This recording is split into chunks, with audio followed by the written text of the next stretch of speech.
afternoon, everyone. Thanks for joining the Extended Day Ahead Market Working Group 3 meeting specific to the greenhouse gas accounting and cost topics. This is Christina Osborne from ISO Stakeholder Engagement Group. I'll be providing support for the meeting. Kevin Head is the facilitator, and Brian Jacobson is the scribe for this working group. And then we also have Phil Pettengell, who is the coordinator of all 3 of the EDAM working groups. And I just, before I go over the agenda, just wanted to just make you aware that we did make temporary adjustments to the meeting schedule for the EDAM working groups over the next 2 weeks. As shown on the slide, there will be 1 session per week for each working group over the next couple of weeks, and then we'll return to our original meeting cadence of 2 meetings per week starting February 14th. And we did make this announcement in a notice that we issued on Friday, but I also have Milos Bosanic from the policy team on the line who will provide more details. So Milos, go ahead. Thank you, Christina, and good afternoon, everybody. First, I just wanted to take a moment to acknowledge and express our gratitude for the robust participation in these working groups across all 3 of the working groups. We certainly recognize that these have been moving swiftly and appreciate the good discussion, the open dialogue, and the sharing of perspectives. As Christina noted, we've made some temporary adjustments to the working group cadence. We heard from a number of stakeholders for the need to allow some additional time to vet topics that are discussed in these working groups, not only vetting those within their organizations, but also with other stakeholders now that we've spent several weeks delving into some of the meaty and substantive elements of discussion across all 3 of the working groups. So as Christina noted, we'll be temporarily decreasing the cadence of the working groups down to 1 meeting per week for each one of the working groups to allow time for those development of those perspectives and caucusing among stakeholders. We hope that this time will allow for continued progress in the EDAM working groups and really allow stakeholders to more readily be able to engage and share their perspectives. Separately as well, on Monday, so yesterday, we published a market notice scheduling monthly EDAM working group debrief meetings, and they've been scheduled for February 16th and March 17th. And these meetings are intended to take stock of the working group discussions and progress to date, identifying interdependencies as well between working group topics, and overall just allowing stakeholders to stay up to date on the discussions to the extent that not all stakeholders may have an opportunity to participate in all 3 of the working groups. So we hope that this additional monthly debrief meeting is going to provide some additional opportunities for stakeholders to stay up to date on the EDAM effort and really visualize how the different topics that we're talking about in all 3 of the working groups are coming together. And like I said, we published a market notice with more detail on this on Monday. So with that, thank you again, everybody, for joining the working group meeting, and I'll turn it over to you, Christina. Thank you, Milos. Okay, as far as the agenda, we do have 2 presentations lined up today. We have Kathy Taylor from the Washington Department of Ecology. She's going to provide an overview of their CAP and investment program rulemaking process. And then Commissioner Ann Rendall from the Washington Utilities and Transportation Commission is going to give a presentation on Washington's Clean Energy Transformation Act. And then there will be an opportunity for the group to ask questions after each presentation, and then we'll go into a deeper discussion on these topics after the presentations. And then at the end of the presentation, Brian will provide a recap of the discussion, and then Kevin will talk about the topics for the next meeting on February 8th. And then just a couple of reminders. So again, these working groups are intended to be interactive. So if at any time you have a question or would like to make a comment, please raise your hand and the facilitator will call on you, and it's your turn in the queue. Just a reminder to please state your name and affiliation first. We are recording the session, and we will post the video file out on the working group webpage once we receive it from the media vendor. So it usually takes about 2 to 3 days. And then again, if you would like to present at an upcoming meeting, there is a link on the very last slide of Kaiso's presentation here. It's an inquiry link, and we ask that you use that to indicate that you are interested in presenting, and then we'll reach out to you and coordinate those details. So with that, before we turn it over to Kathy, I'm going to have turn it over to Kevin to review the meeting objectives for today. So Kevin, go ahead. Thanks, Christina and Milos. That was great. So I just want to do a couple of housekeeping items. So the schedule adjustments that Milos had mentioned, we're off on Thursday and then also February 10th. And I hope that you folks will, in addition to doing that sort of caucusing within and across organizations, I'd encourage you to take a look at that homework assignment that we had sent out last week. There's a Word document posted on the EDAM working group webpage, and you'll see at the top what the assignment is, and then an example of a potential response to the question that was asked. And then on pages 3 and 4, 2 little summaries of each of the 2 approaches that have been presented so far, which I hope will be helpful in preparing your responses. So I'm asking for those to be turned in via email to the ISO stakeholder email address, which is in the homework assignment document, by February 10. We pushed that back a couple of days to give folks a little extra time to respond. So I'm looking forward to hearing those responses, and then we'll have a robust discussion about them in the week after that. So looking forward to that. Today's meeting, we will have Kathy Taylor and Commissioner Ann Rendall present. Kathy and Ann, if you wouldn't mind raising your hand so the event producer can identify you and prepare to unmute you. But I'll do a brief introduction of both of these individuals while they're working on that. So Kathy Taylor is the manager of the Air Quality Program at the Washington State Department of Ecology, and she will be presenting on the Climate Commitment Act, which, among other things, establishes the rules for greenhouse gas reporting and the Cap and Invest program in Washington State. I think the intersection here with our working group will be of interest to many of the stakeholders here and will likely inform some of the design choices that we make, and it might even affect how the EIM is built today. So looking forward to that presentation. As Kathy will explain, the rulemaking is still ongoing, so she might not be in a position to respond to every inquiry that we have. And if that's the case, I just encourage you guys to be understanding and allow the state's regulatory processes to churn. And I'll move on to Commissioner Ann Rendall. She is a commissioner at the Washington Utilities and Transportation Commission, and she'll be presenting on the Clean Energy Transformation Act. And I think this will be interesting to us when thinking about carbon reporting, and in particular her section on double counting of non-power attributes, I think will be a lively discussion. So with that, I will turn it over to Kathy Taylor if her hand is indeed raised. I think it is. Yep. So Kathy, can you hear us? Yes, can you hear me? Yes, wonderful. Excellent. Okay, so I'm Kathy Taylor, and I'm the Air Quality Program Manager at Washington State Department of Ecology.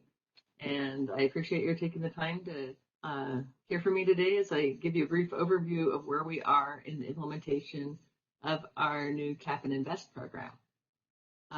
Next slide, please. Okay, so currently, ecology is in the rulemaking process on several of the key components of this program, and as such, I'm not currently in a position to speak on many of the specifics of the program.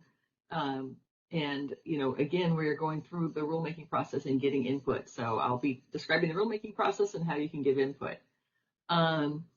Ecology's process relies on informed input of stakeholders, and you can participate in the rulemaking process. Your comments and feedback help us build a better program for Washington and for our shared global environment. Next slide, please. So here you can see our rulemaking timeline for the 3 pivotal rulemakings currently in progress. In the middle, you can see where we are on the Chapter 173.446 rulemaking, which will determine the parameters of our Cap and Invest program, the calculation and allocation of allowances, and the use of offset credits. So our informal comment period for this rulemaking just closed on January 26th, but we're fast approaching the next phase in that rulemaking. And in the spring, we're going to submit a proposed rule language, and our formal comment period will begin. And during this period, we'll welcome feedback and comments from you and from other stakeholders.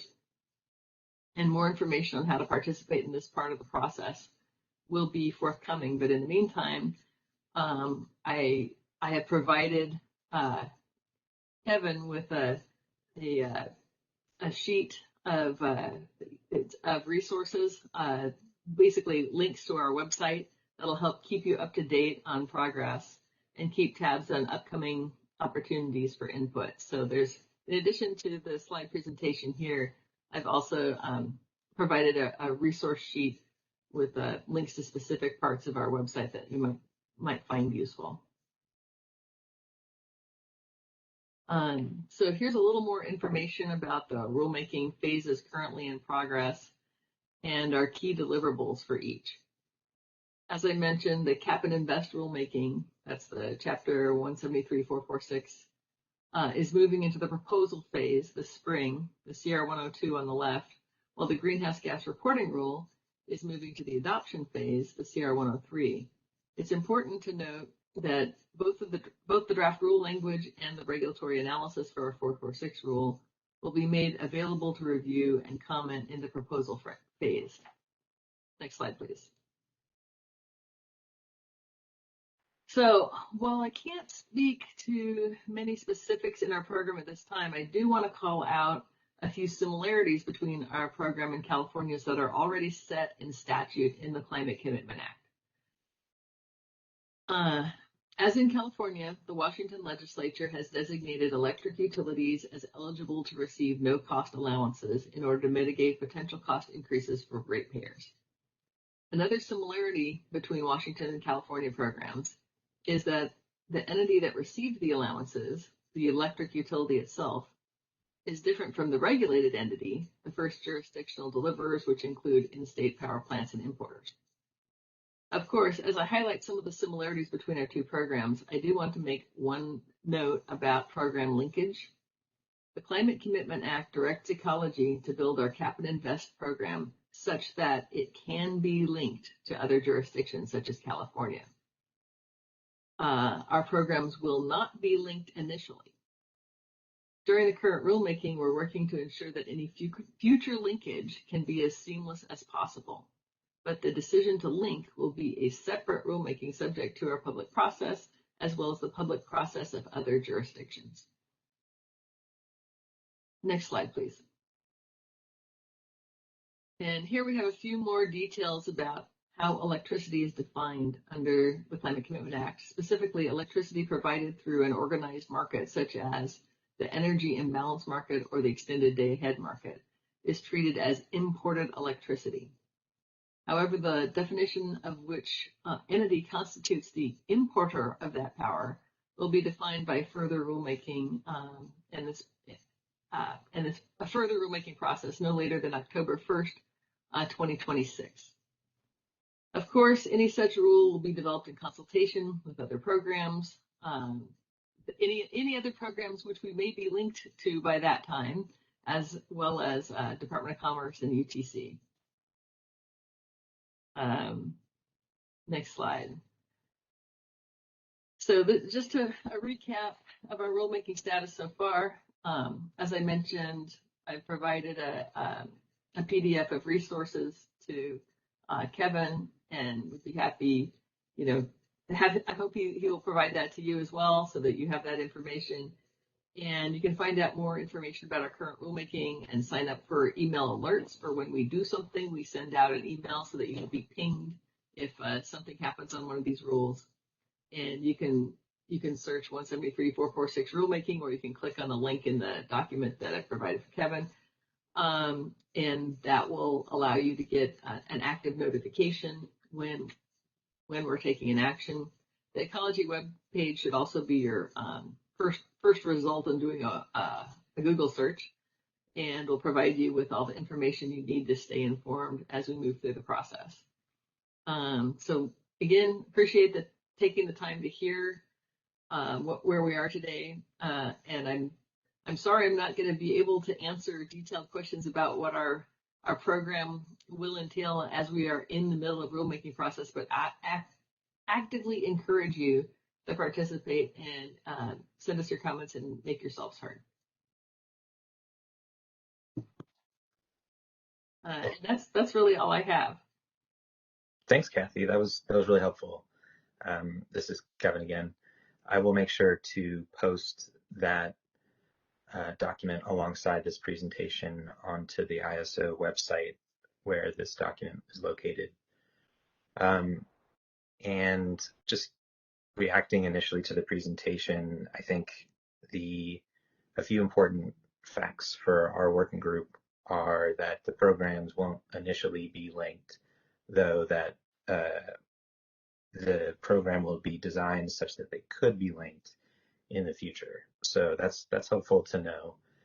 And second, that imported electricity is covered by the program, but the definition for that has yet to be fully realized and written. So that is good to know for the context of this working group. So, Kathy, would you be willing to take a couple of questions from the stakeholder community here, with the understanding that you might not be able to respond to them because the proposed rulemaking is ongoing? Absolutely. I'd be happy to take questions, and I hope I'll be able to provide answers, but please be patient if I can't provide them at this time, because again, we are in the process of setting up the program for rulemaking. Yep. Okay, well, so I'll call on some folks and I'll ask them to identify themselves and the organization with which they are affiliated. So if anybody wants to ask a question, please raise your hand using the tool, the WebEx raise hand function. And I do see a name already on the list, and that's Dan Williams. Dan, do you want to go ahead? Sure, thanks, Kevin. Dan Williams from Customized Energy Solutions. This is probably actually a question for you, or maybe if Claire's on the phone or another one of our GHG experts. It might be useful just to drill down a little bit on what linked means in this context.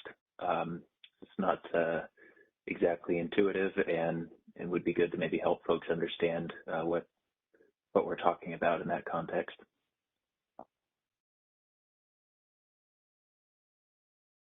Yeah, I don't know if Kathy can respond to that at this point, but the way that I interpret linkage is there's probably a variety of, there's kind of a spectrum of different things that could be linked.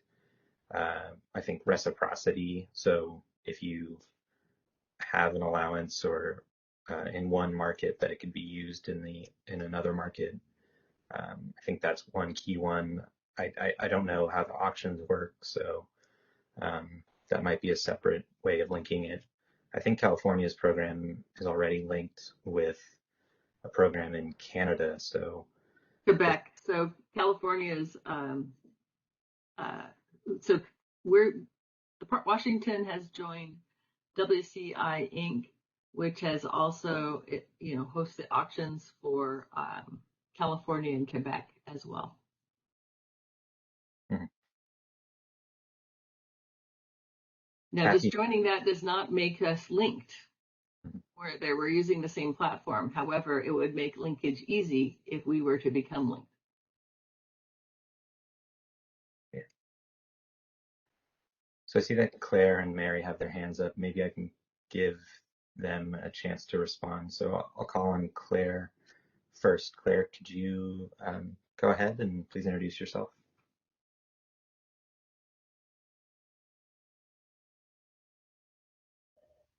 Thank you.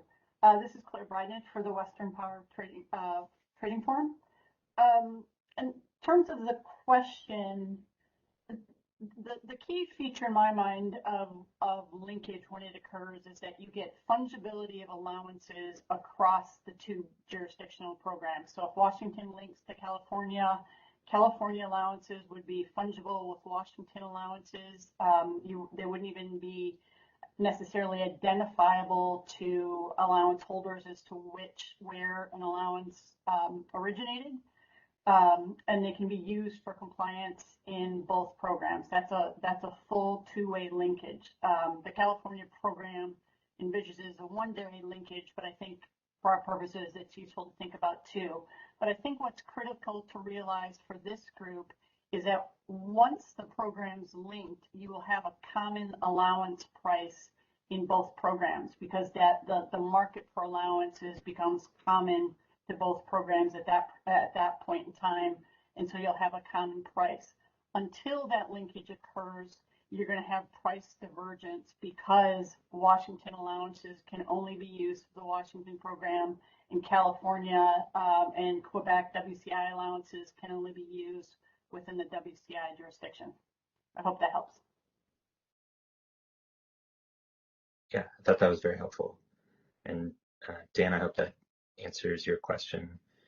And I think that's something we'll definitely need to factor into the two different design proposals and other ones if we have them offered, is sort of bake into the assumption that we're starting with two different programs where there's not that ability to use the allowances in different jurisdictions. So yeah, let's make sure we factor that in as we continue down this road of designing a updated greenhouse gas accounting system for the extended day ahead market. With that, I'll turn it to Mary Winky, who has her hand up. Mary, can you please go ahead?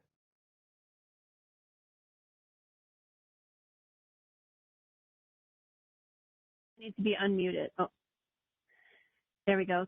Can you hear me now, Kevin? Yep. Great, thank you. This is Mary Winky with the Public Generating Pool. And Kathy, really appreciate you attending this meeting and providing this information.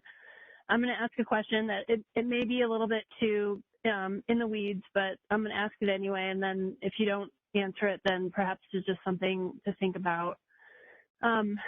This group has kind of talked a lot about what the function of the market should be, kind of vis-a-vis state policies like the California Cap and Trade program and Washington's Cap and Invest. And I think the perspective that, PGC at least has been espousing is kind of that the real function of the market is to perform an efficient dispatch, incorporating those price signals.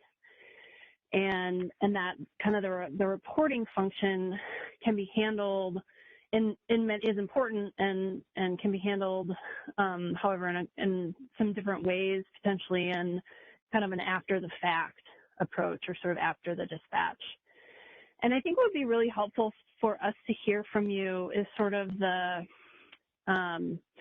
purpose or the intent behind the choice to regulate at the importer versus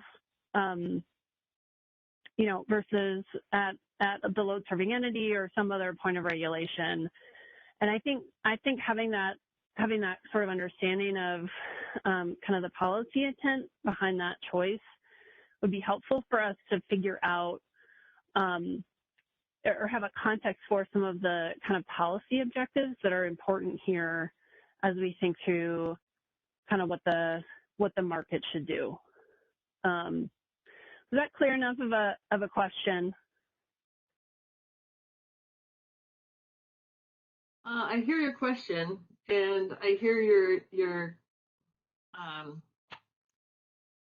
this is a large piece of legislation that was passed by our state legislature, and we're working on implementing the legislation as passed by the legislature. So we are again in the middle of rulemaking to carry out what we understand to be what the bill that passed. So I'm not sure that I hear what you're saying, but I'm not sure that the answer that you're looking for is is something that I can answer here. Okay, fair enough. I knew that might be the case when I asked that question, but would sort of appreciate that, thinking through some of those questions as far as, when we go through these proposals and how they're evaluated. Thank you. So I just want to let you know that we do have an incredible team that's growing with every job recruitment that we post. That's working hard on this. We've got some great people working on the rulemaking, and we're getting an enormous number of stakeholders who are quite interested in it. So we have a robust discussion with stakeholders, and we have a great team working on it. But again, we're in the process of rulemaking, and I did check with the organizers here to make sure that you actually wanted a presentation at this point in our process, because I thought perhaps some of our answers were going to be not super satisfying at this point in our process. Well, yeah, thanks, Mary, and I thought the response was great too, and we understand that those types of things are still in the works, and I do think that there definitely is merit in you having spoken today, and I appreciate the time. I don't see any other hands raised, so I'll give folks one last chance to raise their hand. Otherwise, I hope everyone will join me in saying thank you to Kathy for taking some time to present today. I know that's a very busy time for you folks.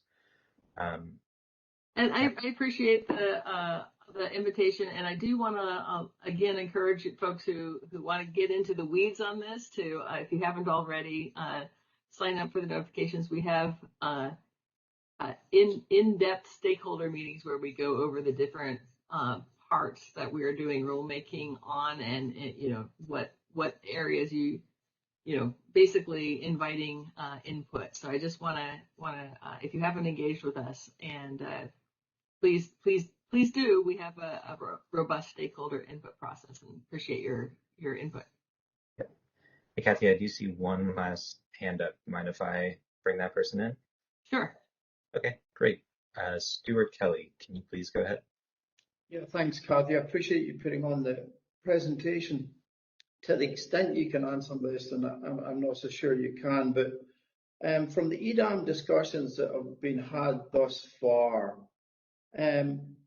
what would you say from a rulemaking process and the various stakeholder groups involved in that rulemaking do you think is most important in terms of topics? Is it, for instance, fungibility of allowances, common allowance price, efficient dispatch, and price signals? Because I'm just trying to tie back to, Washington's needs and, potential outcomes, particularly when we look at, a resource-specific versus an unspecified approach here, to how much does that undermine or support what Washington's trying to do. So I'm trying to understand from our discussions, what do you think are would be the most important topics if you were to rank them and compare to the discussions thus far in rulemaking?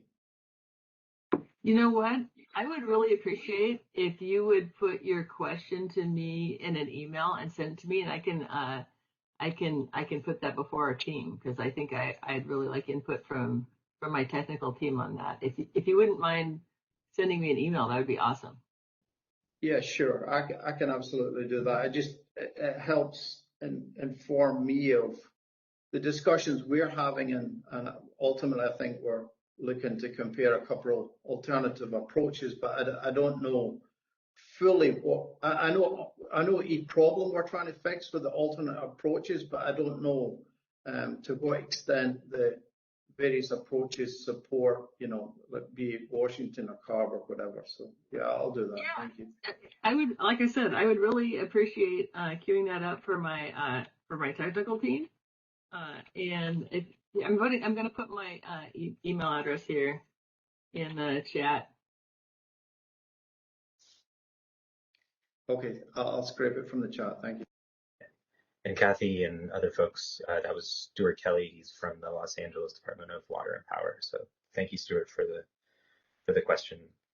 Kathy, I see one other person jumped in the queue, and then I got a comment in the chat.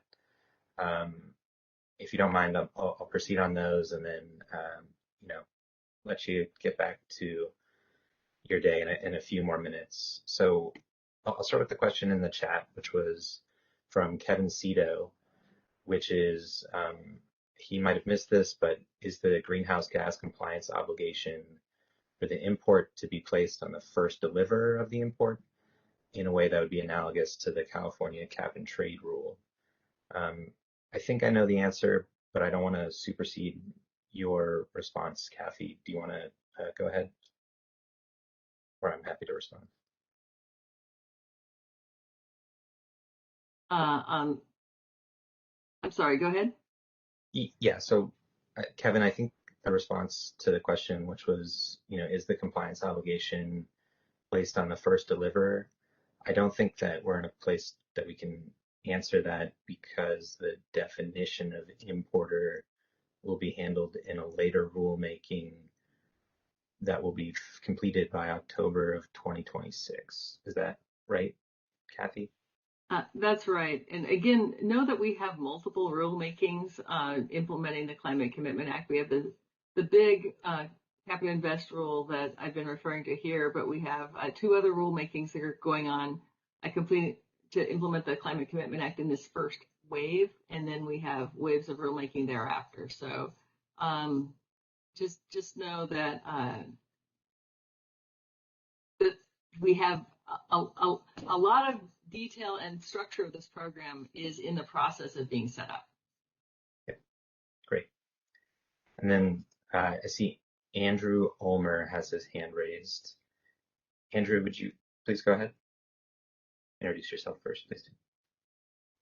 Hi, can you hear me, Kevin? Hi, Andrew. Yep. Great. Hi, this is Andrew Ulmer with the California ISO. Kathy, thank you very much for making this presentation. I just wanted to sort of maybe draw an observation based on some of the comments that Mary made, as well as Stuart, I think, in their questions. And that is, in this working group and in this effort, we're really trying to think through how do we evolve our market design, but probably with some fundamental principles before us, including, to the extent sellers of power are incurring costs, how do we make sure we capture those costs and reflect them in our economic optimization? And then, to the extent it makes sense, how do we help inform any kind of reporting obligations our market participants have? But I think in this process, we sort of recognize that there are going to be, I'll call them, for lack of a better word, constraints.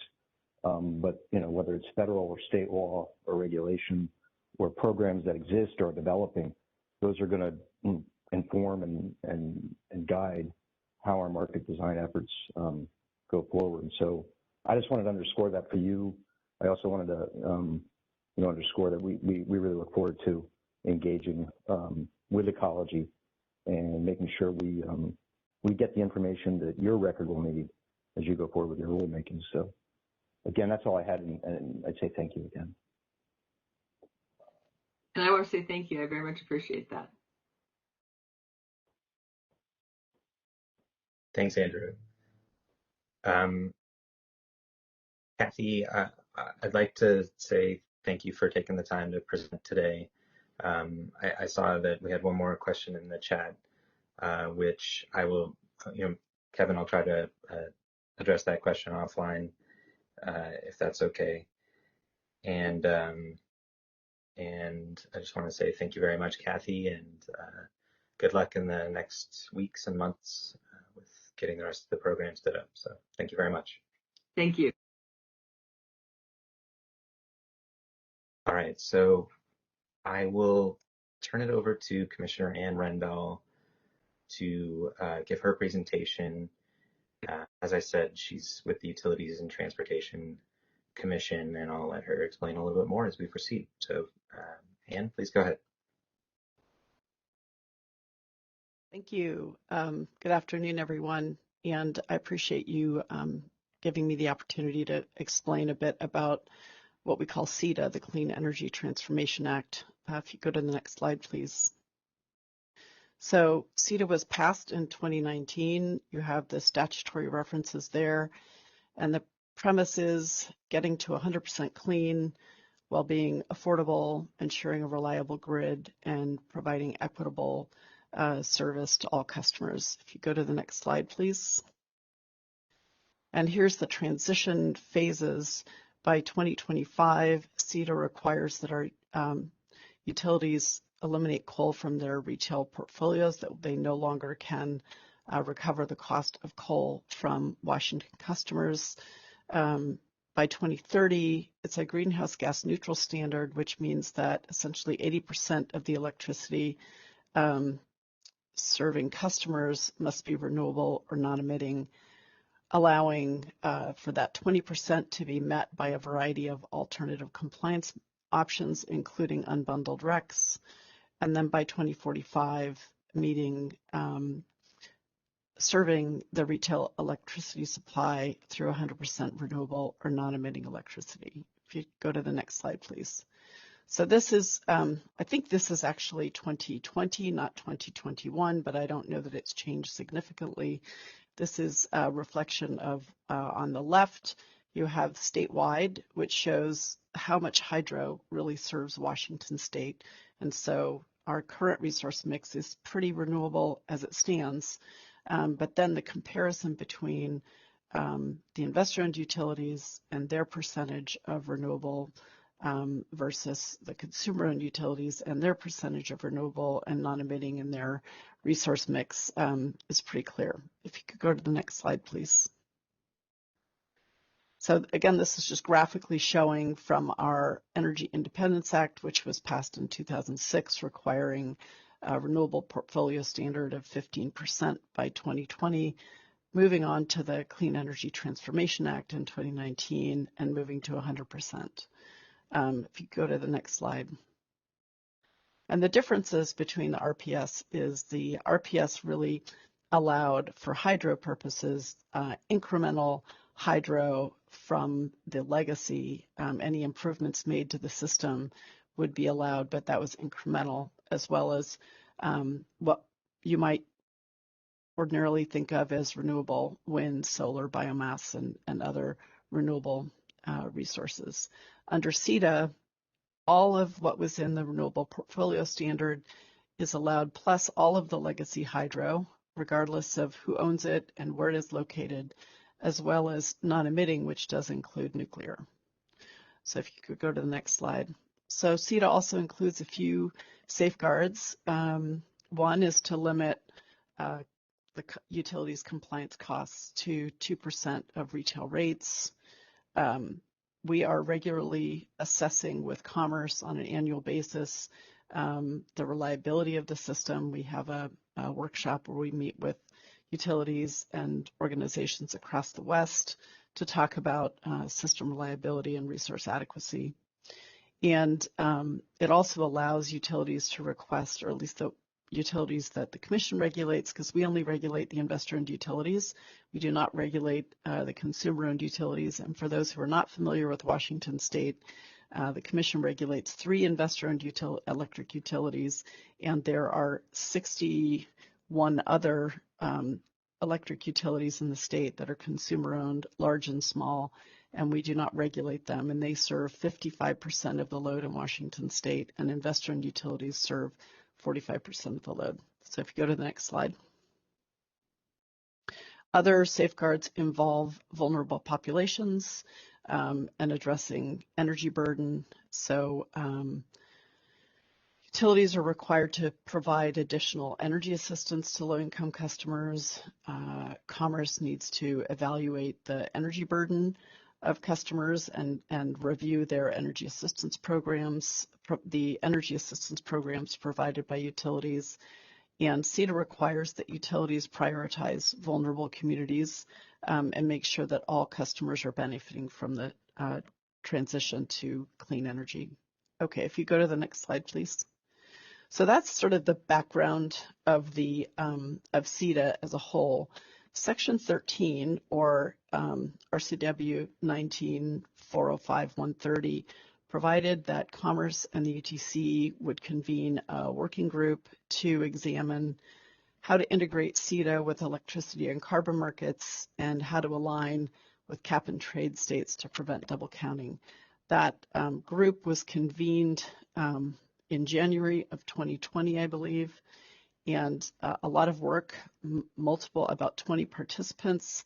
They met fairly regularly. Some of those on the call today actually were participating in that working group, and a recommendation was submitted to Commerce and the UTC in May of 2021, and the docket number where you can find that at the Commission, and the link should work, but if not, you can go to the UTC's website and look up documents and then put in that docket number and it'll pull it up and you can find the report there. If you go to the next slide. So the third section of Section 130 is, and I'm not going to read all of this, but this is the rulemaking that we're engaging in right now, and it requires the Commission to focus on specification, verification, and reporting requirements for compliance, and that we evaluate what this means for market purchases, including the EIM and other centralized markets, as well as how to address the prohibition on double counting of non-power attributes. And so we have been engaged in that rulemaking. We started discussing the use issue, and we'll go into that in the next couple slides about what it means to use electricity. And we started that in our initial rulemaking, just generally on Ceta.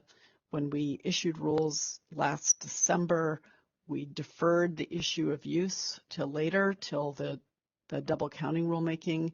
So we are addressing them all at the same time now. So if you'd go on to the next slide. So the docket number here, again, it's linked. This is a joint rulemaking with Commerce and the UTC, so we each have our own separate rules with the intent to make the language similar, maybe not exact. So you can look to both Commerce's webpage and this docket at the UTC. We just released a second version of draft rules. So the use issue, and again, this is very small text, I'm not going to read it, but the language of the statute requires that in order to demonstrate compliance, the utilities have to be using a combination of non-emitting and renewable resources to meet the 80% standard. But it also requires that in using that electricity, they demonstrate it over a multi-year, which is a 4-year compliance period, and that it has to equal 100% of their load over the multi-year compliance period with the 20% alternative compliance standard. So what use means has been quite the conversation, with lots of differences of opinion about whether it means to actually deliver electricity to load and demonstrate it at the point of delivery, or is this a production standard? What is the standard that we're using? So in our rules, the draft rules, again, they're draft. It's not at the CR 102 or the proposed rule stage yet. We are still accepting comments and still reviewing this. And I believe those comments are due February 9th. Essentially, what we've tried to focus on in our rules is that it is not requiring a demonstration of what you've actually delivered to load, but requiring utilities to demonstrate that their planning and their resource acquisitions, essentially in the bilateral market, are for meeting the 80% standard. And it's based on a delivery ability to essentially their balancing authority, or to areas within where they have transmission capacity to bring it into their BA. With the actual, compliance, when they show compliance, there's the ability to show some flexibility using market optimization. So this is still something we are working on. It's extremely complicated, just like what we're working on here in this working group. So I can't say much more than that at this point, but I'm sure I will get some questions. If you go to the next slide, please. So the double counting standard, and this is where there is a significant difference between Washington and California at this point. We understand that Ecology is working through their CCA rules and with the intent of linkage that this might need to change going forward. But at this point, under the 100% clean standard, utilities have to demonstrate by 2045 that they're meeting 100% of their clean energy from 100% of their load, including losses from clean energy. So that we haven't said much more in the rules on that point, but that's the 100% standard. Okay, now going to double counting, if you go to the next slide. So unbundled RECs can be used for alternative compliance, but because of the difference of how Washington statute interprets non-power attributes and how RECs are treated by CARB in their rules, we have basically said that if you are selling electricity without any claim on the non-power attributes, then they can be used to meet the alternative compliance. But if they're claimed as a zero emission resource or given a renewable emissions rate under a greenhouse gas program that's out of state, then they will not be able to be compliant. And this is a large bone of contention, but our statutory interpretation at this point is based on the law as it stands in Ceta. This is the interpretation. Go to the next slide, please. So here are the key dates for implementing Ceta. Again, we completed our initial rules in December, both Commerce and the UTC. By January of 2022, well, our utilities did submit their initial 4-year clean energy implementation plans, and that review is ongoing. By the end of this June, Commerce and the UTC must complete our use and double counting and markets rules. By December 2025, we're removing coal from utility portfolios. The second clean energy implementation plans are due on January 2026. And again, there's the 2030 greenhouse gas neutral standard with 2045 as the clean electricity, 100% clean electricity standard. Now remember, this law was passed in 2019 and the CCA was passed in 2021. I don't think when this law was passed that there was the assumption that we would be moving as quickly to cap and invest. If you go to the next slide. So here are our various web pages related to this work. And if you have any questions, I'm happy to answer what I can, essentially, given that our rules are not final, but there are some draft rules out there for discussion. So happy to answer any questions you might have. Yeah, thanks, Ann. That was great.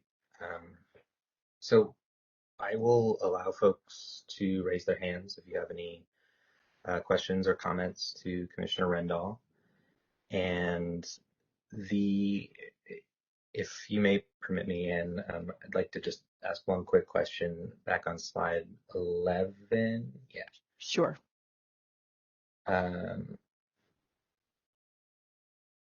It's the slide with the 20%. Yeah. This one, or? Yeah, so let's see. So what is meant by an unbundled REC? What is that? I'm not familiar. So an unbundled REC is a REC that for which the electricity has been sold as unspecified and the holder of the REC retains the non-power attributes. Does that make sense? Mm-hmm. So it's not associated. It's not a bundled rec includes the electricity and the attribute together. An unbundled rec just is the attributes that can be sold on its own, but it retains the attributes and the electricity is unspecified. Gotcha. And just thinking about how it intersects with our market, normally these would be validated through the use of an e-tag or some sort of meter data. Is that right? Or Well, I think for bilateral trades, that could be the case, but going through the real-time market or the day-ahead market, I don't believe that. Again, I'm not an expert in this. My understanding from the various discussions I've been in is that those don't include e-tags, but they do, if you bid in without a, with zero emissions, then you're classified a certain way as opposed to specifying emissions. And that the accounting with CARB is done separately from the market. yeah, okay, yeah. So I see a question in the queue. I'm not sure, Anne, if you can respond to this, but I'll read it out, which is, what is the difference between cap and trade and cap and invest? So I'll attempt to answer that. And I'm not seeing anything in the chat. So if you have some other way of looking at them, I can't see them. But cap and trade, as I understand, is I'm not sure there's much difference in there. The cap and invest reference refers to the monies that are collected from the sales of the allowances is then used and invested in various programs within Washington, and there are different buckets of programs from, forest health to reducing burdens on vulnerable communities and transportation electrification, as opposed to maybe going into the general fund to supporting the state generally. I believe California does have some form of cap and invest, but that is how the law is referred to in Washington. Okay, yeah, thank you. And now I can see the chat. Yeah. Yeah, Steve Johnson responded to my question very helpfully, saying that an unbundled REC means a renewable energy credit that is sold, delivered, or purchased separately from the underlying electricity. And all thermal RECs are considered unbundled renewable energy credits. So, okay, thank you, Steve. I appreciate that. And we've got a couple more hands up. Do you have some more time to spend with us responding? Absolutely. Okay, thank you very much. I hope I can answer them. And understood if you're not in a place to do so. So I'll turn to Claire to raise her hand. And Claire, I lost track of the message that you had sent me. So if you want to read the statement that you have, you can do that. Sorry, I just can't find it with all my different windows open. So go ahead. Thank you, Kevin. This is Claire Bridnich again with the Western Power Trading Forum. Yeah, Claire, can you speak up a little bit? It's just a little quiet. Yep. Is that better? Yes, thank you. Okay.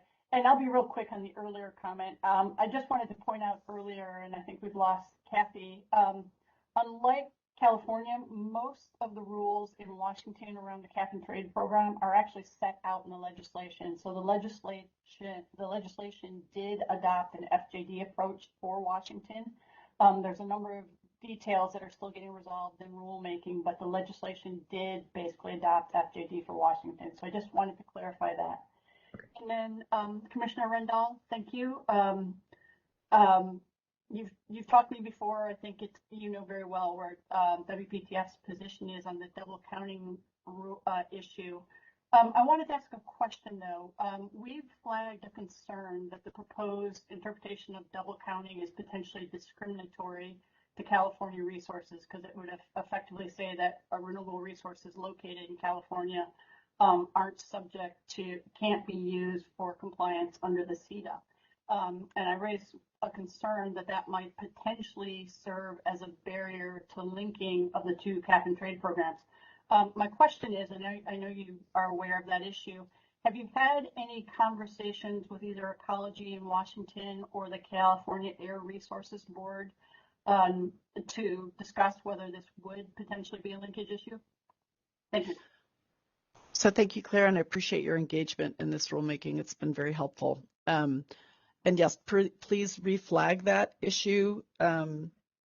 Again, these are drafts. These are not proposed rules for final consideration yet. So all comments such as yours are really appreciated. We've had some general conversations with CARB and with and Commerce, but we have not yet included ecology in these discussions. I think, as you heard from Kathy, they are not quite ready to have these conversations, but I think at this point in our rulemaking, we are reaching out to ecology to make sure they're aware of what we're doing and making sure we get their feedback. So I appreciate your question. Yes, on both fronts. And I think as we're nearing the stage of issuing proposed rules, we're going to really want to engage with folks at both CAISO and CARB and ecology at this point. So thank you. Yeah, thank you, Claire. I see that Mary Linky has her hand up as well. Mary, can you please go ahead? Sure, thanks. Thanks, Commissioner Randall. I think it's really helpful for everyone in this work group to hear this. I'm just kind of curious. I mean, this is a somewhat similar question I think that Stuart asked Kathy. Is there anything of particular import that you think that this working group should be thinking about relative to Ceta? I know you've highlighted the use and double counting concerns, but I'm just kind of curious from a high level, sort of how you think we should be framing the different solutions that we're considering here relative to the content that you just presented. Well, thank you, Mary, and it's good to hear your voice, and thank you for engaging in all of our processes, and expect we'll continue to hear from you now that you're at PGP. Well, I think one thing to remember is that Ceta built on the renewable portfolio standards, and we're not necessarily an emissions-based standard. And so we are now looking at both an emissions-based standard and a REC-based standard. But most states in the West, where utilities are engaging in the market with CAISO and other markets, also have REC-based or other ways of basing a 100% clean standard. And so there's how we navigate and respect the issues of RECs and the REC market and an emissions-based market such as CAISO, how we make sure that we don't disincent the compliance with the RECs or disincent participation in the market, and recognize the differences, but make sure we can account for. I think one of the issues we're dealing with as well, which I haven't really talked about here, is how we go about accounting for this energy. There's a lot of, it's a ton of data. If we were to ask for hourly data, which at this point we are, that's going to overwhelm our staff. How do we make sure that and this is maybe a later question for this group. I know we've kind of deferred the reporting issue to later. How do we make sure that the utilities that are engaging in a day-ahead market are not disincentivized to engage in that market because they can't demonstrate the attributes of the energy that they're engaging in that market. So it's a complicated issue, and there is a difference between the attribute-based and the emission-based markets at this point. Yeah, thank you. I have a question that's kind of logistical in nature. So you had mentioned that the UTC regulates or does not regulate the consumer-owned entities. Are those still required to comply with the state's renewable portfolio standards and clean energy standard? And if so, do they look to the UTC for guidance in coming up with their own rules, or how do they ensure compliance with those standards if they are subject to them? So no, we don't have any jurisdiction over the consumer-owned utilities. Under the RPS standard, I believe, if my memory serves me correct, all utilities with over 25,000 customers were subject to the RPS. But under the clean energy standard, the Ceta law, all utilities are subject. The way compliance works for consumer-owned utilities is, Commerce develops rules that cover the consumer-owned utilities, but the state auditor determines compliance, and the Attorney General's office will, if there are issues with compliance, will address that. So it's a different model than for the investor-owned utilities. That's why we have separate rules.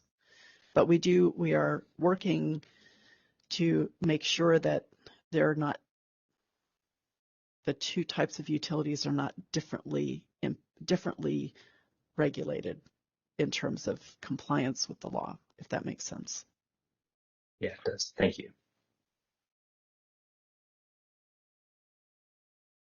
Okay, I'm not seeing any other hands raised. I'll give folks one last chance to raise their hand and ask Anne a question. And if you don't have any questions, we'll take it back and just have a working group led discussion on what was discussed today, and we can kick around some ideas. I haven't put a lot of structure around this aspect of the meeting. So anyway, I see two more hands that have been raised, and I'll call on them in the order in which they were raised. And that first hand that was raised was from Dr. Vijay Satyal. So Vijay, could you unmute yourself and ask your question and introduce yourself, please, too? Thanks, Kevin. Hello, Commissioner Rindal. Good to hear Hello. from you. Good to hear you. I can always follow up with Mary Winky or Claire or others who've been quite deep into the Washington stakeholder process, but I want to take a risk to trouble you again. Is when you said the Ceta will be, I don't know if I heard it correct, there's an emission-based standard and a REC-based. Can you clarify in terms of, do you see, if not you, but does the intent of this legislation presume or hope that any import of power coming in from outside Washington to Washington captures the externalities part of the dispatch? Because I think where I'm getting at is there's this ways of thinking that you track the carbon and you manage the externality part of the dispatch versus you just do something just for economic reasons and then you deal with accounting post dispatch.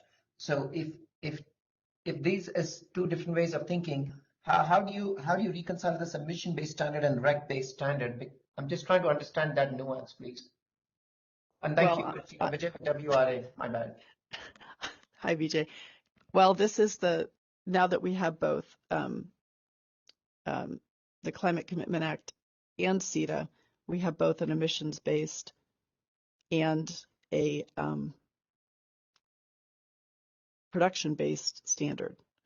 We're trying to evaluate how, at least within Ceta, because that's what we have jurisdiction over, to establish rules for Ceta requires, at least for the 80% standard, allows the use of unbundled RECs for the alternative compliance. And we're looking at what the reporting is for what that standard of how do we determine it's 100% clean. It's still an open question, and we started with RPS and went to 100% clean. How do we measure that 100% clean? It's partially in RECs, partially in other ways. Is it production based? Is it emissions based? It's still very much an issue we're struggling with. And in answer to so I would say the emissions based is the CCA, and Ceta is in part the REC based, but also we're trying to figure out the best way to do this without overburdening all of the parties in the market in providing all the data. So it's still very much a question. As I said, these are draft rules. We're working through them. Any thoughts would be helpful. So quick follow-up. I wonder if there's a way to reflect unbundled RECs, because the intent of that through the alternative compliance is capturing avoided emissions. If there is agreed upon rules for measuring the impact of unbundled RECs based on resource type in terms of carbon intensity or pounds per megawatt hour, if that could be reflected back into the emissions based. So at least from a market's perspective, you're having one I don't want to call it approach, but a hybridized one framework that meets the statutory goals of Ceta, but yet factors in emission based for market transactions. Maybe I'm not too clear, but I was just curious if there's been some thought put in on that within Washington. I'm sure there has been. There has been some. I will follow up with you, and I think Steve Johnson is also on the line. Steve Johnson from Washington, yes, and he and I will follow up with you on this issue. It's a conundrum. Okay, thank you. Thanks, Kevin. Thanks, Vijay. And the last hand I see raised is Todd Jones. Todd, can you please go ahead with your question? Hi, Kevin, can you hear me? I can, yes, please. Yep. Thanks so much, and thank you, Commissioner Rendall, again for your presentation and for answering our questions. So I just wanted to sort of respond to some of the conversation here and sort of provide our perspective on this. With regard to sorry, I'm Todd Jones. I'm with the Center for Resource Solutions. Thank you. So this discussion about emissions-based standards versus attribute-based or REC-based standards, from our perspective, Ceta is not only concerned with fuel type, right? It regulates GHG neutral and non-emitting sales. So in that case, what's at issue, at least from our perspective, is potential double counting of not just the same generation, but of the direct emissions generation attributes in two different states, in this case, Washington and California. So under Ceta, RECs are used to verify compliance using renewable resources. In other words, Washington is using RECs to track the GHG emissions associated with retail sales of renewable electricity. So I think the relevance for this working group is to consider how resource-specific attribution to jurisdictions, for example, through incorporation of GHG costs and optimization of those costs and potential resource-specific sort of deeming to certain jurisdictions, and potential carbon reporting in EDAM would affect Washington's programs and other programs that rely on RECs as an accounting instrument representing the generation attributes, including the direct emissions. So that's, I just wanted to make that comment. And then regarding sort of the last thing that I heard Vijay say about sort of the purpose of including unbundled RECs for alternative compliance, he said that is for the avoided emissions sort of associated with that generation. I just wanted to say I don't think that that's been determined or that's been made explicit. I don't think that it's necessarily a matter of avoided emissions, at least from our perspective. We're concerned with, again, the direct emissions attribute that would be included in the REC and potentially a double counting of that attribute and avoiding that scenario. So thank you. Thank you. Thank you, Todd. Thanks, Todd. I did have one other question that came up in the chat, which is slide 14 states the target June 30, 2022 completion date for market rules. Would you mind just clarifying what market rules are you referring to? Are you saying the market rules for the certificates, the RECs, or can you just expand on what that will happen? What will happen in June, and perhaps when it might become effective? So I'll answer the last question first, which is June 30, 2022 is when our rules need to be completed. Generally, under Washington law, they become effective 30 days after adoption.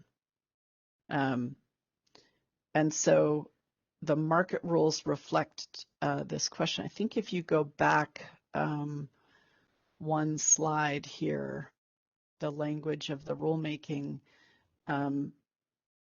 so A here is the reporting for retail electric load met with market purchases and the Western Energy Imbalance Market or other centralized market. So we're going to have to determine how we will determine compliance and verification reporting for purposes of Ceta from those market purchases, and also to address the double counting concern of non-power attributes that might occur under these programs.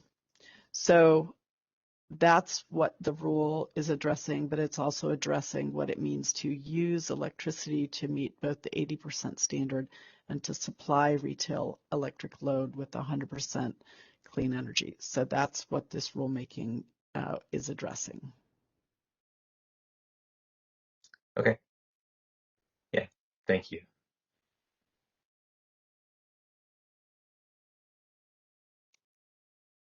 I have one last question in the chat, and I'll cut you loose. And that I'm not sure the context of this question, but it's what happens if achieving emissions reductions results in a cost impact exceeding 2% of retail rates? I'm not sure I understand the context. Maybe you do. Yeah, I do. So I think one of the earlier slides addressed that the utilities can cap their expenses under Ceta for compliance purposes at 2%, meaning that will be sufficient for compliance. So I think the question is asking if the cost, there you go, that first bullet, if the cost based on meeting the greenhouse gas accounting results in with other costs greater, more than 2%, the utility could claim, which is I think what the question is saying, could claim that they're compliant. We have not addressed that issue, but I think that is a valid question under the law. Okay. Thanks. That was from Anthony Diakilla. So thanks, Anthony, for that question. I'm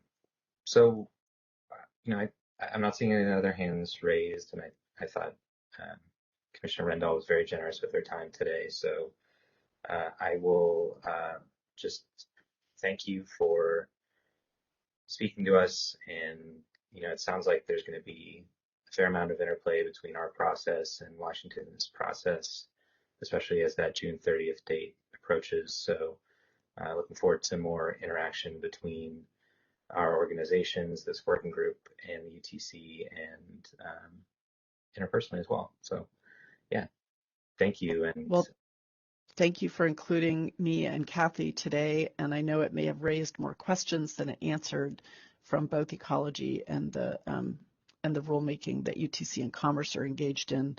I probably will stay on to listen to the conversation that ensues afterwards, but thank you very much for allowing us to present. Yeah, thank you. Okay, folks, so we've reached the end of sort of the structured part of the conversation today. And next, we'll just sort of have an open discussion on some of these earlier topics. Maybe I can sort of set the stage here, going back to Kathy's presentation. I think for the purposes of us designing an EDAM approach to the market optimization of greenhouse gas costs, I think there's a few things that were in her presentation which are useful. So first would be that we can generally assume that on January 1st, 2024, which I think is the implementation expected, hoped for implementation date for EDAM, that we can assume that the programs won't be linked. And so we'll have to build into each of the approaches that assumption, and that will take place both from the different greenhouse gas prices and also with the assumption that if there is energy generated in one greenhouse gas area and that's imported into the other, that might not result in there might be some sort of compliance obligation that's created, even though both of those programs have, or both of those areas have compliance programs. And I think that's something that was raised both in the presentation on the resource-specific approach and on the unspecified approach, that would add a layer of complexity to the implementation. And I'm not personally afraid of complexity, but it definitely will add a wrinkle and put a little bit more of the onus on us to come up with some more comprehensive and detailed solutions. And, looking forward, it's probably safe to assume that if other states implement their programs in a similar manner, that will, at least at the onset of those programs, need to accommodate and have a market design flexible enough to accommodate the multiple different greenhouse gas zones. So, does anyone want to react to that or disagree with how I characterized it, or maybe I missed something? You can go ahead and raise your hand. While you're doing that, I think we can speak to the definition of importers. And this was something that was raised by Kevin Ceta and responded to by Claire, which was, it sounds like the definition of importer uses that first jurisdictional deliverer approach, which is similar to how California does it. So it seems that there is some sort of,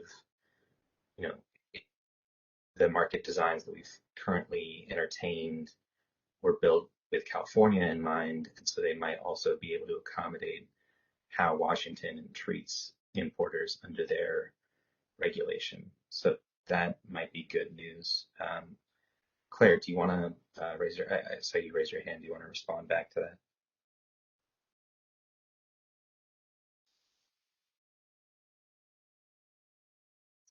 Operator, if you wouldn't mind unmuting Claire, that would be appreciated. Yeah, thanks, Kevin. And just to be a little clear, because I might have been a little cryptic earlier, the Washington legislation for the cap and trade program does basically adopt an XJD approach, but as I said, there's a number of little wrinkles that need to be resolved, but one wrinkle is around the treatment of imports that occur via an organized market, like EIM or EDAM. I think it's clear that ecology, because they're basically up to their eyeballs in rulemaking right now, this fundamentally is not at a point yet where it can think through what it wants. Though I think it's acknowledged that linkage with California is a good thing, and there's an interest in aligning, but that is a big hole in terms of what Washington Ecology will want to do, and it's an open question. Gotcha. Yeah, thanks. That's a very good clarification. So, okay. So, I see VJ has his hand up. VJ, do you want to raise something?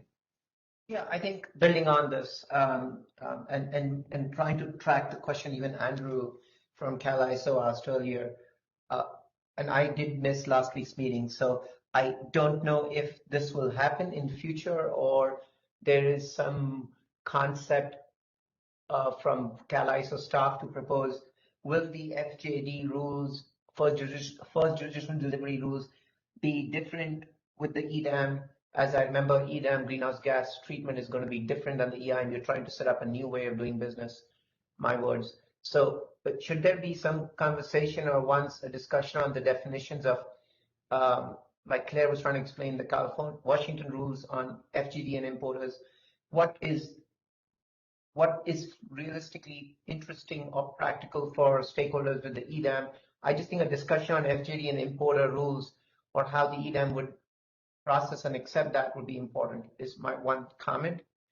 And the other is that I want to give a shout out to Doug Howe, who has done some thinking on a couple of ways of processing or managing different greenhouse gas treatment in different scenarios that coexist for CES clean energy rules versus cap and trade. So at some point, I would hope there could be a discussion on that too. Thanks. And Vijay with WRA. Thanks, VJ. Yeah. Does anyone have any reactions to VJ or response?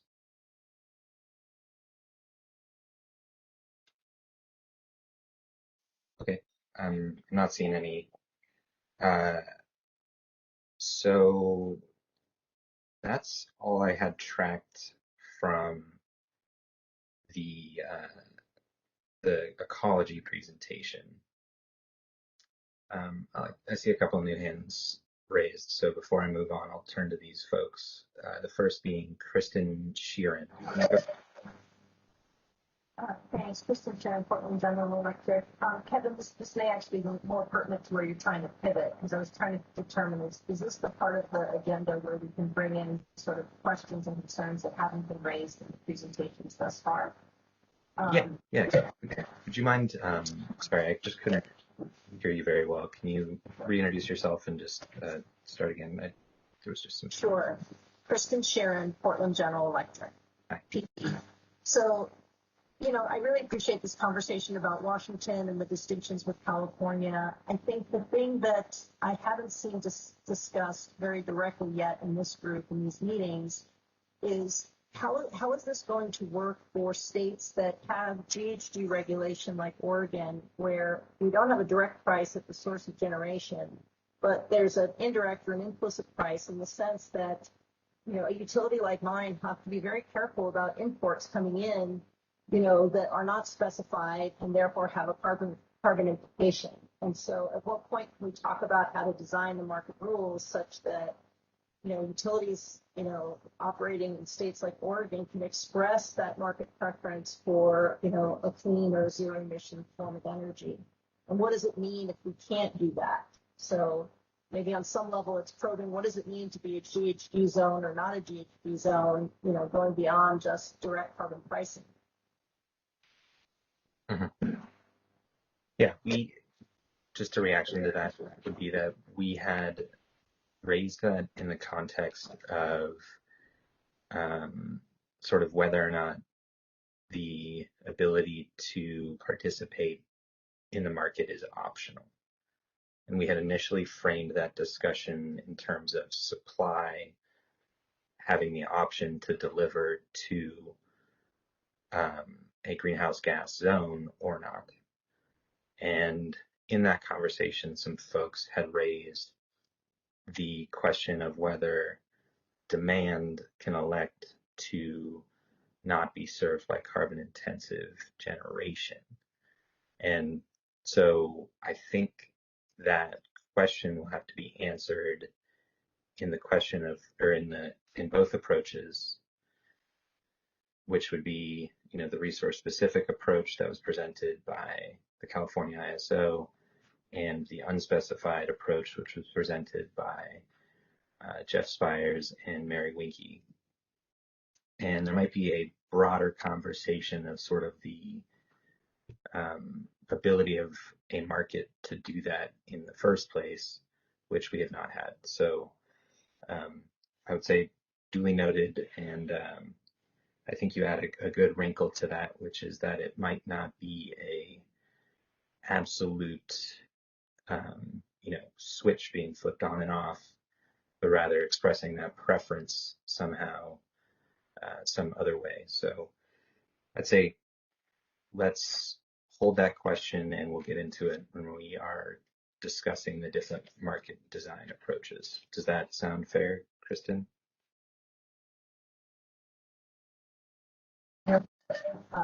Yes, I think that's fair. I just wanted to make sure to create that placeholder for it when we go too much further down the road if you're thinking about this, was it needs to be a GHG zone or not. We do have states like Oregon and maybe Colorado and others will come after us to solve for as well. Okay. And I see Todd also responded. I think Christian's question is also related to the forthcoming discussion on carbon reporting as well. And all right, so coming up next, I see Stuart has his hand raised. Stuart Kelly, can you go ahead, Stuart?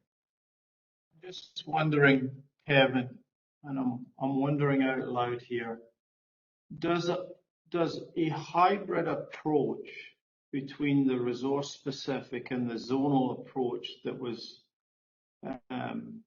presented by Jeff and Mary, if we take elements of that zonal component without the hurdle rate and merge it with the resource specific in a way that essentially comes up with a better algorithm whereby whatever's dispatching in a 5-minute period gets a share of the export.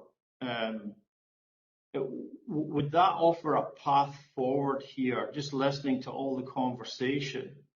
So whatever's generating what would deem to get a share of that export, is that a better approach, some form of hybrid? You could still have the GHGs, zones and all that good stuff. You don't have the nuance of a hurdle rate, how that's determined. I'm just wondering if that offers a path forward. I say that absent not being able to look at the latest on the algorithm itself, just taking Jeff Spire's comments on the algorithm and the deficiencies in it. Love to know where I can locate that algorithm to see what the latest is. I'm just wondering if we, some way combine both approaches, we get a path forward here. It might not deal with all the unbundled components, but at least you have a resource deemed to have been part of that export, and then would tie into some of the reporting needs, I think, from the various agencies. Just a thought. Yeah, I can react to that, which is to say, let's hold on to that. We're not directly discussing the market optimizations right now and how we can build like a hybrid approach to them, but that will certainly come up in a meeting or two. So, if you want to sketch out, maybe write that up in an email, just to get your thoughts on paper, that might be helpful for the broader group. Is that okay, Stuart? Can you give me the location of the latest algorithm rules? Because that will determine whether this adds value or not. Will you be able to provide that? Do you mean how the EIM algorithm directly attributes. It should exactly. Yeah. I'm pretty sure it's in the market instruments, or sorry, the BPM for the energy imbalance market, but I don't want to speculate on that. Let me see, sorry. And there, it should also be in the tariff. So, yeah, I don't know if there's enough specificity in there, Kevin. We can take it offline. It'd just be good to have that. Okay. Yep, that sounds good. All right. Kristen and Stuart, I see your hands are still raised. If you still want to raise a point, feel free to leave your hands raised, but if not, please lower them. And I see Doug Howe has his hand raised. Doug, can you please go ahead? Hi, can you hear me? Yes. Great. I just wanted to make a real quick comment on the issues that that Commissioner Rendell brought up about other states, their RPSs and CESs and how that gets taken care of. This is the issue that you referred to, Kevin, about whether LSE should have some mechanism by which to control the imports through the market that we had discussed just in generalities at the beginning of this work group. We've done some more thinking about this on our end of things and have a few ideas that we would like to run by the group for ways that market optimization can incorporate RECs and CESs. So we've put in that request for a slot at the appropriate time, and I think we can offer some substance to this issue. Thanks. Let me take a look at the schedule and maybe talk to you offline to see where that best fits in. I think we could probably find some time for that. So.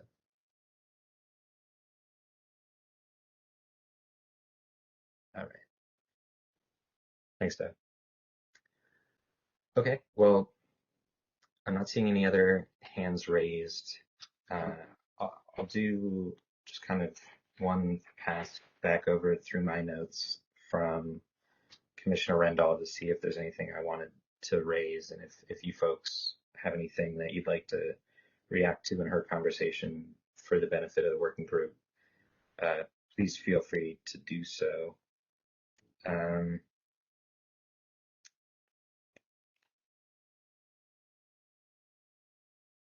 Yeah, okay, well, I'm not seeing anything that I had flagged for further discussion. I think she had done a really good job responding to the questions that were raised and has been part of the working groups for the better part of the past 8 working groups. So I think we're all tracking on that aspect. So with that, I think I am finished with sort of the bulk of the meeting myself. If you guys have anything else, feel free to raise your hand.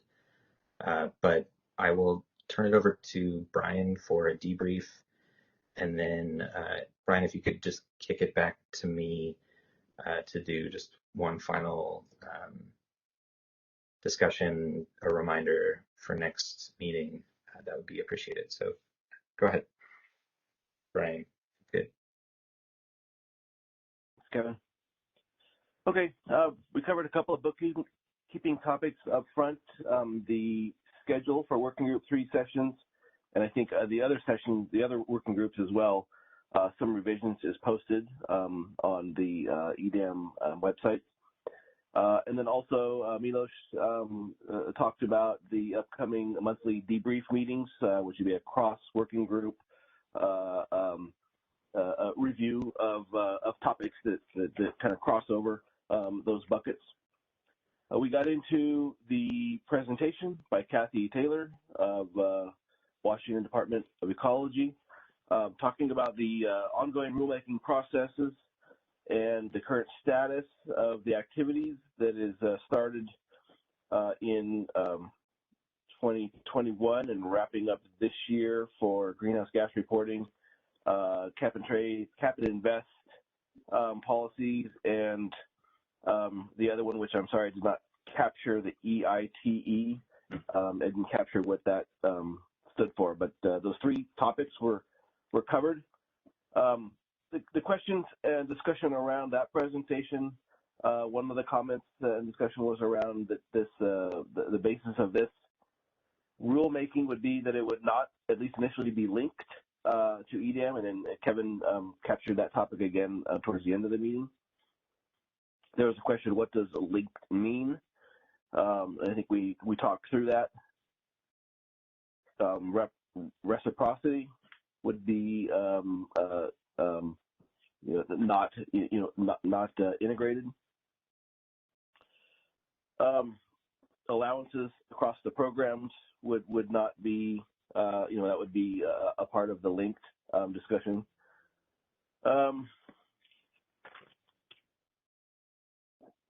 Kathy had finished her presentation with a link for more information and a call to sign up for their list to receive notifications.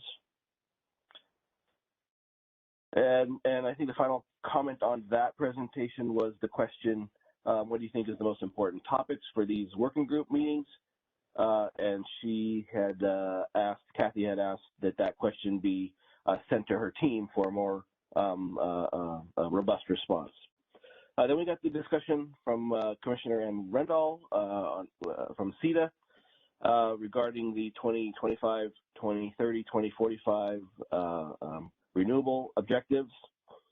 The discussions around that were a clarification of what is the unbundled REC, what is the difference between cap and trade, cap and invest, some discussion around double counting,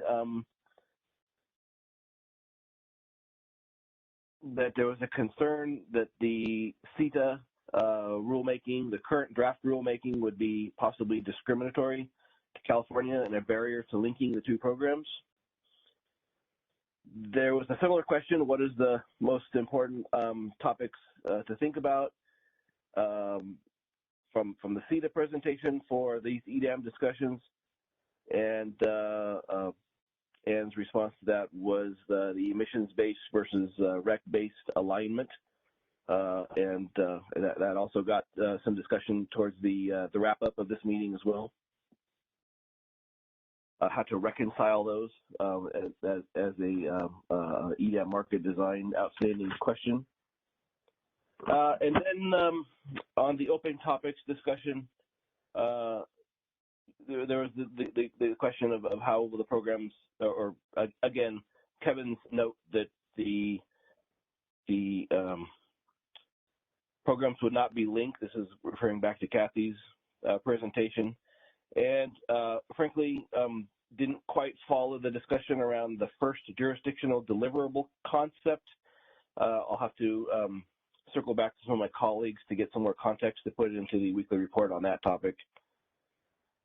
And then we got into a couple of topics that touched on the market optimization, and we're going to table those for when we get back into that topic. That's what I have for this week. Kevin, back to you.